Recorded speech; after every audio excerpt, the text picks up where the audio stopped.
Hello students, welcome back to my channel. पिछले videos में हमने स्फेरिकल मिरर्स के बारे में समझा। हमने देखा स्फेरिकल मिरर्स कौन से मिरर्स होते हैं। तो आपको पता है स्टूडेंट्स, स्फेरिकल मिरर्स वो वाले मिरर्स होते हैं जो किसी स्फीयर का एक छोटा सा हिस्सा होता है या किसी कांच की बॉल का एक छोटा सा टुकड़ा होता है। तो आपको पता है ये भी स्फेरिकल मिरर्स दो टाइप्स के होते हैं, concave and convex. Concave mirror वो वाला मिरर होता है जिसकी रिफ्लेक्टिंग साइड के वाली होती है, और कन्वेक्स मिरर वो वाला मिरर होता है जिसकी रिफ्लेक्टिंग साइड बल्जेड वाली होती है। ठीक है स्टूडेंट्स, आपने टर्मिनोलॉजी पढ़ी, आपने देखा स्फेरिकल मिरर से रिलेटेड टर्म्स, इन टर्म्स को क्या कहते हैं और किससे ये टर्म्स डिनोट होते हैं। इसके बाद आपने फोकस के बारे में भी समझा स्टूडेंट्स, और इसके बाद हमने रूल्स भी समझे स्फेरिकल मिरर्स के concave as well as convex. क्या रूल्स होते हैं, क्या रूल्स स्फेरिकल मिरर्स फॉलो करते हैं एक इमेज डायग्राम, एक रे डायग्राम बनाने के लिए।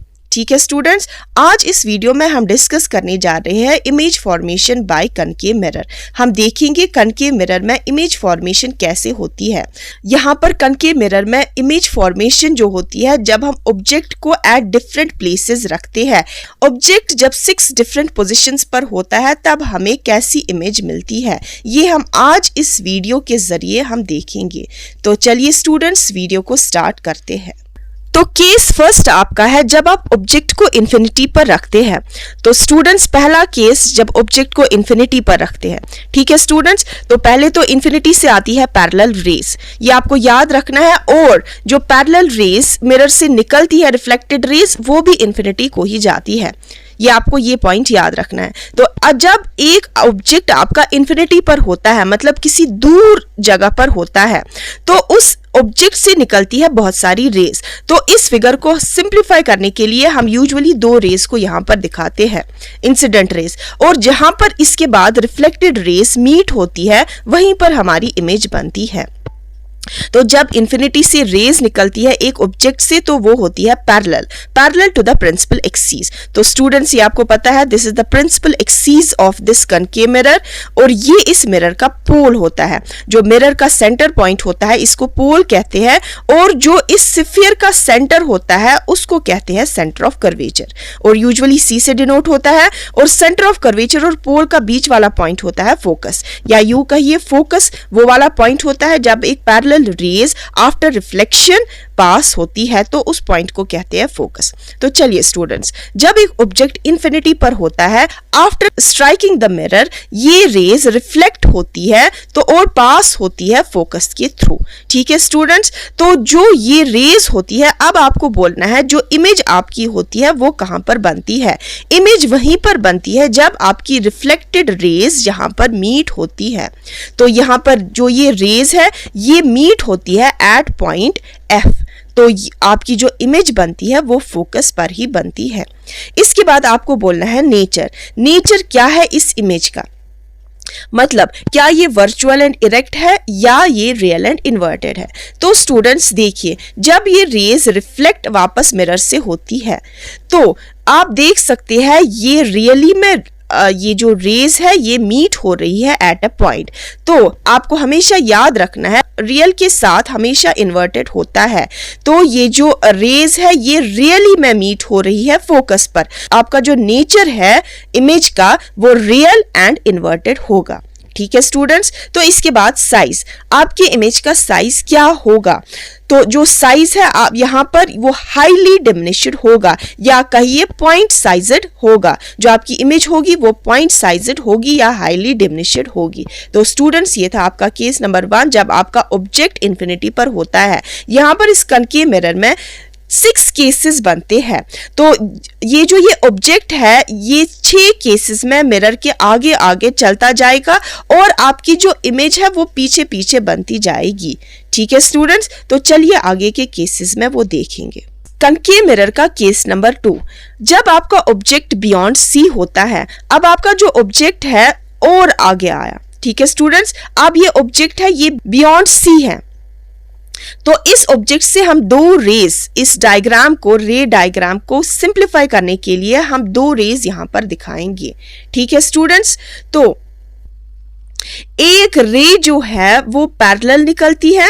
तो पैरेलल रेज हमेशा फोकस के थ्रू जाती है, ये आपको पता है स्टूडेंट्स, आपने रूल्स में देखा है। जो भी रे पैरेलल होती है, parallel to the principal axis, वो कहां से जाती है? वो जाती है फोकस के थ्रू। तो ये वाली इंसिडेंट रे है, incident to the mirror, after reflection it goes through the focus. ठीक है स्टूडेंट्स, अब दूसरी रे है, तो दूसरी रे आप कहां से पास कराएंगे? तो आप ये दूसरी रे जो है ये फोकस के थ्रू भी पास करा सकते हैं, आफ्टर रिफ्लेक्शन ये पैरेलल हो जाएगी।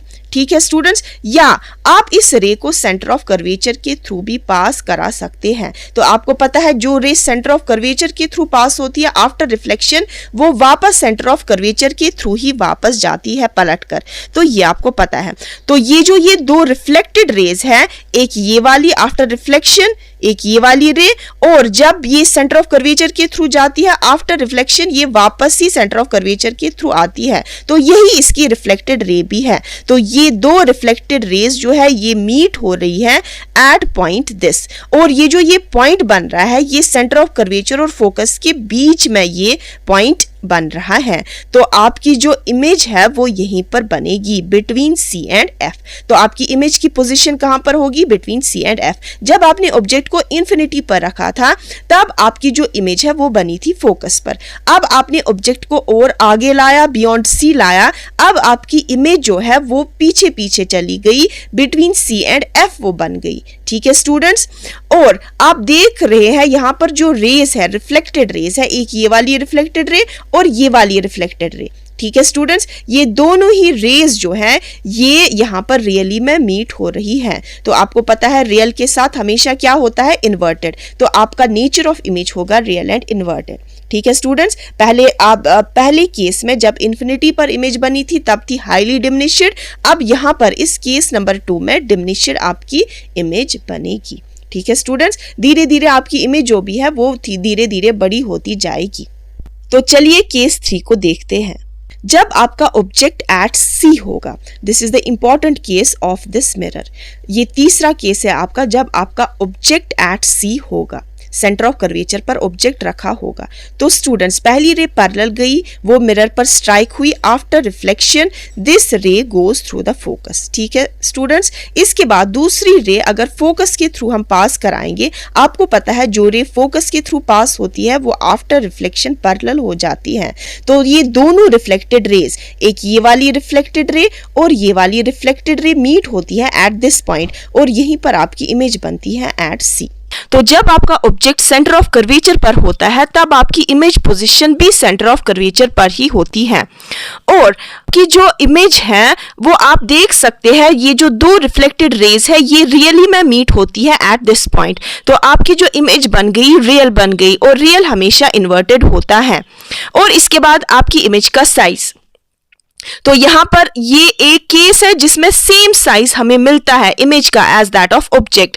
इमेज का भी वही साइज होता है जैसा ऑब्जेक्ट का साइज होता है।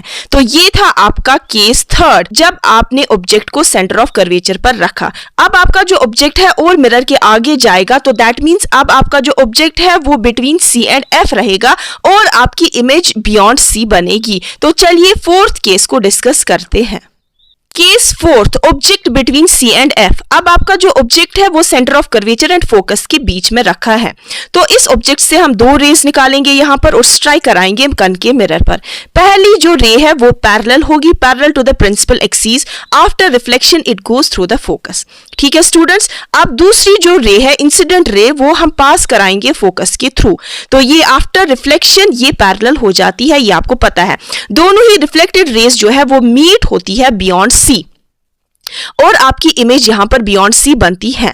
ठीक है स्टूडेंट्स, तो इमेज पोजीशन आपकी है बियॉन्ड सी। अब यहां पर भी जो रिफ्लेक्टेड रेज है वो रियली में मीट होती है, तो नेचर आपका इमेज का होगा रियल एंड इन्वर्टेड, और इसके बाद साइज बड़ा होता जाएगा। यहां पर जो इमेज बनती है इस केस में वो एनलार्ज्ड बनती है।